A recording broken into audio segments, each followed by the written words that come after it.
5:06, ya estamos en nuestra mesa de debate de los miércoles y le agradezco mucho a Rubén Moreira, coordinador de la campaña Xóchitl Gálvez, que se encuentre nuevamente aquí con nosotros. ¿Cómo está, Rubén? Muy buenos días. Buenos días. También nos acompaña Sofía Margarita Provencio, candidata de Movimiento Ciudadano a la alcaldía Coyoacán, donde por cierto nos encontramos. ¿Cómo estás? Muy bien, muchas gracias, buen día. Hoy sales de aquí a literal a caminar aquí al lado. Sí. Y también nos acompaña, se lo agradezco mucho, el diputado de Morena, Hamlet García Almaguer. ¿Cómo estás, diputado? Buenos días, Pascal, y a tu gran audiencia. Gracias, muy amables. Bueno, vamos a hablar hoy de la ley de amnistía. Ayer se aprobó en comisiones de la Cámara de Diputados por 19 votos a favor y 14 en contra. Ya venía del Senado de la República como minuta. Y bueno, pues este dictamen aumenta la facultad, esa es su pretensión, del Ejecutivo, para pues liberar a procesados o sentenciados, y el presidente López Obrador ha dicho que puede ser clave para resolver casos como Ayotzinapa. En tanto, legisladores de la oposición dicen que es absolutamente discrecional. Vamos a hablar de este tema, qué se puede lograr con la ley de amnistía, y le agradezco mucho a Rubén Moreira que inicie la discusión. Gracias. Bueno, el término amnistía no es un término ajeno a la legislación mexicana ni internacional. ¿Ha habido leyes de amnistía? Sí, Sí, por cierto. De hecho, esta es una modificación a la ley que existe ya. Que es de 2020 esta legislación, y que se planteó, a mi juicio, como algo bueno inicialmente, aquella ley, en el sentido de que era un instrumento para evitar injusticias, para poder liberar a personas que tal vez tenían mucho tiempo en prisión por un ilícito de pena pequeña. Sin embargo, hoy amanecemos con una reforma que incluye un artículo nuevo en esa ley, el 9, y que dice que el Ejecutivo, el Ejecutivo, si así lo considera, para casos relevantes, podrá liberar a una persona, haya sido su delito el que fue y que puede ser el más horrendo del mundo, y lo hace a cambio de delación. O sea, tendría que delatar a otra persona o tendría que dar información. Pero este artículo, que es el 9, no dice, por ejemplo, qué procedimiento hay para eso, no dice para cuántas personas es, no dice durante cuánto tiempo vamos a tener este régimen, no dice cómo se valora la trascendencia para el país, que puede ser la trascendencia para el Ejecutivo, pero no para el país. No dice qué medidas precautorias vamos a tener con esa persona que liberen, que puede ser un asesino serial o puede ser el más terrible de los secuestradores. En la ley original del 2020 todo eso estaba prohibido, esos delitos no podría haber amnistía. Hoy será manga ancha, y esto sí es lo inusual, porque es una regresión al medioevo, donde el rey podía liberar al que fuera. Gracias, Rubén. Hamlet, ¿cómo lo ves? Bueno, mira, hay que acudir al texto de esta reforma.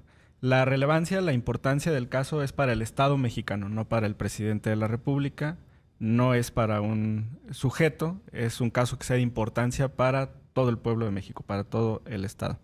Hay otros poderes que tienen facultades para casos relevantes. Tú recordarás, cubriste muchas de estas historias, la Suprema Corte de Justicia de la Nación tenía hasta hace pocos años facultades para hacer investigaciones sobre violaciones graves a derechos humanos. Son los 40 en León. Correcto. El propio Poder Judicial, para atraer un caso de manera directa a la Suprema Corte y resolverlo, tiene facultad de atracción por la importancia y trascendencia del caso. Y luego ya ha sido la Corte la que ha definido por qué un caso es trascendente o por qué es un caso importante. Aquí obviamente en la ley se establece la facultad, pero sí existirían normas o reglas posteriores para que sepamos cuáles son esos casos relevantes para el Estado mexicano, pero no es algo nuevo. Los distintos poderes lo han tenido. Hoy esa facultad de investigación ya la tiene la Comisión Nacional de Derechos Humanos, por cierto. Antes la tenía la Suprema Corte. Ahora, en el caso de la amnistía, pues lo que se trata es la búsqueda de la verdad, la garantía de justicia para las víctimas y, por supuesto, las garantías de reparación y de no repetición, que esos son estándares que están establecidos por la Corte Interamericana de Derechos Humanos en muchos casos. ¿Cómo se puede lograr eso? Pues teniendo un panorama más amplio de toda una red o un entramado que participan en estas causas o casos relevantes, porque La importancia de los mismos no deriva del actuar de una persona, sino claramente de una red de crímenes de Estado, de desapariciones forzadas, cosas que perjudican gravemente a la sociedad mexicana. Pascal. Gracias, Sofía Margarita Provencio. Pues mira, es un poco como si le dieran al Ejecutivo, y perdón, pero pues es que la cabeza del Ejecutivo es la figura presidencial, entonces decir que es una decisión plural, pues me parece que es olvidar, digamos, la construcción vertical del Poder Ejecutivo en este país. Es como si le dieras una tarjeta de estas de Monopoly, de salir de la cárcel cuando quieras, ¿no? O sea, y al final, pues por ejemplo, esto de sí, revelando información. O sea, ¿cómo vamos a saber? Pues si la revelan, pues no nos van a contar a nosotros, porque tan relevante tiene que ser esa información que tendría que estar en una caja muy bien guardada, ¿no? Entonces creo que puede prestarse justamente a usos muy facciosos, a usos políticos. Yo creo que la temporalidad es rarísima, ¿no? O sea, ¿por qué estamos discutiendo esta ley de amnistía ahora, ¿no? En un momento en el que pues viene la elección, pero al mismo tiempo pues tenemos muchos casos, particularmente estoy pensando en Ayotzinapa, pero lo mismo el manejo del COVID de este sexenio, pues que están ahí medio en el aire. O sea, digamos, Ayotzinapa en el sentido de que pues nunca acabamos de entender esa supuesta verdad que prometió el presidente que iba a revelar, pero al mismo tiempo pues cómo están las Fuerzas Armadas vinculadas. Pienso incluso, les voy a aventar otro así, un buscapiés, porque yo sí creo que esta ley de amnistía eventualmente va a tener nombre y apellido. O sea, está pensada, yo creo que desde ahora, ¿no? Para algunos, ¿no? usos puntuales. Pero pienso incluso en el caso de Florence Cassés de Vallarta, que el presidente estaba intentando ya perdonar a Vallarta, pero pues no se puede porque tiene otra serie, o sea, no está ya, no puede darle indulto porque todavía tiene otros casos, ¿no? Entonces yo creo que va a tener nombre y apellido, creo que piensa más y acertarás, ahora sí que en este caso particular con la ley de amnistía, y yo reitero que ya tenemos mecanismos, ya bien lo señalaba el diputado Moreira, ya tenemos mecanismos de amnistía, ya hay una ley, hay otros casos como el indulto tal cual, hay el criterio de excepción, o sea, para poder juzgar unos más, unos menos. Entonces yo creo que esto es muy necesario, es muy sobrado y pues huele a empoderar a la figura presidencial. Bueno, tenemos que hacer aquí una pausa, regresamos para seguir hablando del tema. Yo quiero preguntarle a mis invitados, por ejemplo, cómo podría funcionar, vamos a pensar en el caso Ayotzinapa, ¿serviría para realmente encontrar la verdad de este caso que ya va a cumplir 10 años? Vamos a una pausa y regresamos con más de La Mesa. Información sólida siempre, con Pascal Beltrán del Río.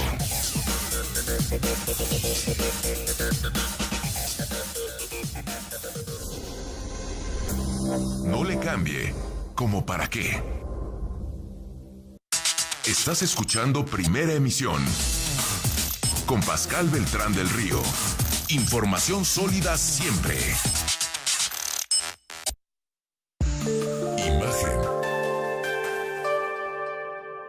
Con mi precio bodega, el más bajo de todos, tienes el poder de ahorrar mucho más. Atún Aurrera de 130 gramos, 2 por 20 pesos. Recibe el 10% en cash al pagar con tarjeta Bienestar. Bodega Aurrera. Falta muy poco para la nocturna de Liverpool con 3 días para consentir a mamá. Te esperamos del 26 al 28 de abril con hasta 30% de descuento o hasta 25% de descuento y hasta 9 meses sin intereses en toda la tienda. Aprovechala. Consulta restricciones, CAT 0% informativo. En todo lugar y en todo momento, Liverpool es parte de mi vida. Soy Santiago Taboada.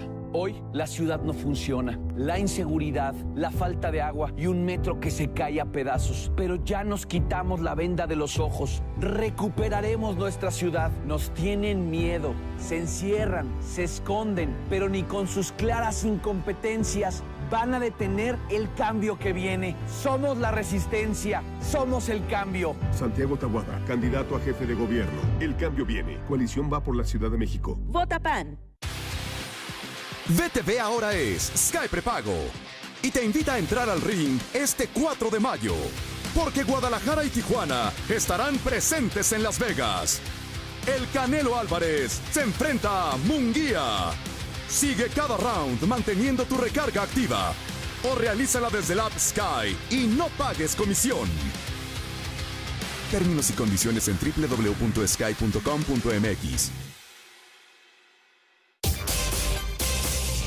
La correcta interpretación de los datos de la economía nacional e internacional tiene como único resultado Un análisis superior.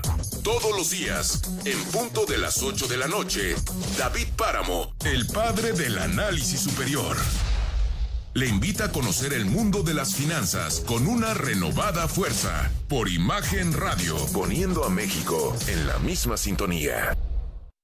Solo en Walmart encuentro todo para festejarlos en su día. Dulces M&M's, Skittles y más, 2 por 90 pesos. Recibe el 10% en cash al pagar con tarjeta del Banco Bienestar. Come bien. ¡Miren! ¡Es Fernando Platas, el campeón de clavados! ¿Cómo le hiciste para ganar tu medalla? Obvio, entrenar mucho. Sí, pero lo más importante para ser un campeón es poner en práctica 3 puntos para una gran salud desde pequeños. Llevar una alimentación saludable sin comida chatarra. Practicar actividad física de manera diaria. Hazte chequeos preventivos de manera oportuna. Tú también puedes ganar una medalla si te lo propones. Niñas y niños sanos hoy, adultos sanos mañana. IMSS. El transporte público nos lleva, nos acerca a lo que nos importa, nos une. Vamos a construir 5 líneas de cablebús en Tlalpan, Álvaro Obregón, Coajimalpa, Contreras y Milpalta, Xochimilco. 2 nuevas líneas de Metrobús. Renovaremos todas las líneas del metro para tener uno de los mejores metros del mundo. Con más y mejor movilidad, que siga la transformación. ¡Que siga! Clara Brugada, jefa de gobierno, candidata de la coalición Sigamos Haciendo Historia en la Ciudad de México. Morena.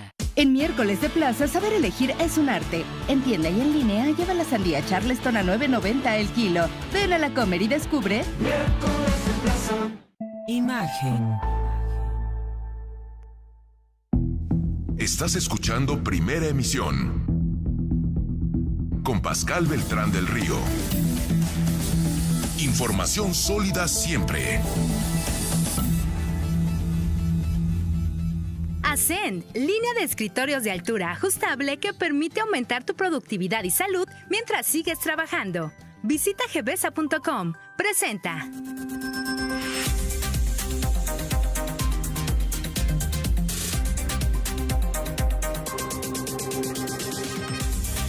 Ya estamos de regreso en la primera emisión y seguimos en la mesa hablando de la ley de amnistía. Se ha dicho públicamente, lo ha dicho el presidente, también otros actores políticos, que podía pues ser un mecanismo para poder resolver una vez por todas el caso Ayotzinapa, saber cuál fue el destino de los estudiantes normalistas. Aplicado este caso, Rubén Moreira, ¿cómo lo ves? Lo que pasa es que eso no dice la iniciativa. O sea, no dice qué tipo de casos, si uno muy bondadoso que quisiéramos resolver, como el que tú señalas, o alguno de otro tipo. Creo que ahí dice que sean de interés para el Estado, pero no dice qué es del interés para el Estado. Al final el señor presidente es jefe del Estado mexicano. Es ambigua, es amplia, no es precisa, y pues obviamente la oposición tiene la desconfianza de que sea usada para otras muchas cosas. Pero además, a diferencia del texto original, que prohíbe que aquellos crímenes que han lacerado a la comunidad puedan entrar en estas amnistías, hoy no. Hoy se dice textual que todo eso no vale. O sea, tú puedes enfrentar que mañana se decida la liberación de uno de los narcotraficantes más peligrosos de este país, y dice sencillamente sale de la cárcel. No dice cómo se tasa la ventaja que tenga la sociedad de recibir información, no se dice qué va a pasar después con esta persona, no se dice quién va a hacer esa tasación, cómo se va a procesar la información. Creo, y lo digo con todo respeto, que es una ley chambona. A lo mejor sería de buena intención, no lo dudo, pero no va a servir. Y si eso lo juntas con lo que está pasando en este momento con la ley de amparo, la pregunta es, ¿y todo esto en este momento a qué se debe? En el ocaso de un gobierno, ¿para qué se está planteando esto que debería ser una reflexión muy profunda, donde los colegios, las barras de abogados se están manifestando en contra, donde los académicos se manifiestan en contra? Pues yo creo que merecería una reflexión más serena, sí, más pausada. Gracias, Rubén. Hamlet. Sí, la ley de amnistía tiene que ser así de general y abstracta, porque si empiezas a hacer un catálogo, como si estuviéramos en tiempos del Código Napoleónico, pues se te va a quedar un supuesto fuera. Ese es uno de los grandes problemas. ¿Por qué no ha sido muy útil el criterio de oportunidad? Porque tiene algunos candados. Por ejemplo, la persona que delata o que coopera debe tener un rango inferior respecto de la persona que es delatada. Y eso no funciona necesariamente en una red de complicidades o en una estructura macro a un nivel de un cártel, por ejemplo. ¿Cómo estableces? Estoy hablando desde operaciones del Estado, no solamente al margen del Estado. ¿Cómo estableces ese rango, por ejemplo, entre secretarios que formen parte de un gabinete? Ninguno es jefe del otro. O el secretario de Gobernación tiene mayor rango que el de Energía o el de Seguridad. Claro que no. Lo único que quedaría hacia arriba de un secretario de Estado es el presidente de la República. Y por eso el criterio de oportunidad tiene una limitación que no ha permitido hacer justicia en otros casos. Aquí no está estableciendo rangos. Más bien amplía el panorama para hablar de una red en términos generales. Sofía. A ver, hablando de catálogos, otro tema en relación a la amnistía. Este es un gobierno que ha decidido ampliar el catálogo de prisión preventiva oficiosa. Ha decidido, y justo esta semana la secretaria de Gobernación salió a defender la figura de la prisión preventiva oficiosa, que los derechohumaneros llevan siglos señalando, bueno, siglos es un decir, pues, pero señalando pues que es una figura que no favorece a los derechos humanos, que permite una serie de violaciones a todas las personas que hoy están en la cárcel esperando sentencia, muchas de ellas por crímenes menores, ¿no? Que acaban en ese catálogo pues por una serie de criterios punitivos. Entonces, el mismo gobierno que está ampliando las razones para entrar a la cárcel se está otorgando facultades para evitar que alguien llegue y o sacar a alguien de la cárcel, ¿no? Entonces, pareciera que más bien lo que se está pues provocando con este tipo de iniciativas, pues es un contentillo, ¿no? del uso de un recurso que además tristemente en la política de este país es una constante amenaza entre las personas que ejercen el poder, ¿no? Te vas, te entambo, no te vas, te entambo, te entambo al amigo para mandarte el mensaje para que tú te vayas. Entonces yo creo que es peligroso, y en el caso particular de Ayotzinapa me parece muy triste que tantos años después tengamos que justificar con una reforma como esta la posibilidad de que encontremos a los culpables de algo que yo creo que, o sea, yo sí, en mi interpretación como ciudadana, creo que la verdad está ahí. Yo no creo que la ignoren, ¿no? Meramente, pues creo que si la ponen a luz de la ciudadanía, pues se van a dejar ver también pues muchas rupturas en instituciones en las que pues se ha puesto mucha fe en este país, como pueden ser las Fuerzas Armadas. Muy bien. Se ha dicho de la ley de pensiones que eventualmente se va a impugnar su constitucionalidad, también la ley de amparo. En este caso podría pasar lo mismo una vez aprobada. ¿Qué ocurrirá con esta ley de amnistía? Sí, hay una intención de la oposición de presentar una acción de inconstitucionalidad por todo este paquete que a última hora llegó a las cámaras, que nosotros consideramos que no es bueno para la nación. Y bueno, se someterá a la Corte. Puede haber acción de inconstitucionalidad desde la Cámara de Diputados como desde la Cámara de Senadores. Y bueno, veremos qué resuelve el máximo tribunal, que te lo comento y se los comento a todos, pues las acciones que ha ido presentando la oposición han ido prosperando, y en una buena medida por la falta de pulcritud que tiene las iniciativas que se votan ahí en las cámaras. Hamlet. Sí, el proceso en este caso está muy cuidado.